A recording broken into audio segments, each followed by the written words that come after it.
Class নেই, নেই অফিসও, নেই কোনো ডিস্ট্রাকশন।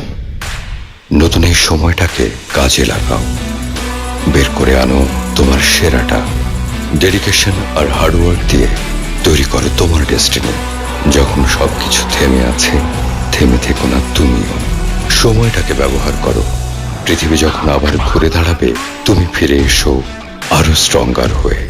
এক্সপ্লোর করো, স্কিলস বাড়াও, নিজেকে ভেঙে আবার করো। তুমি ঘরে বন্দি নও, বরং তুমি আছো হোম গ্রাউন্ড অ্যাডভান্টেজে। বের করে আনো তোমার সেরাটা। আর এই সব কিছুর মাঝে keep a clear head. Focus, focus, focus. পৃথিবী আবার ঘুরে দাঁড়ালে দেখিয়ে দাও নতুন এক তোমাকে। Come back stronger.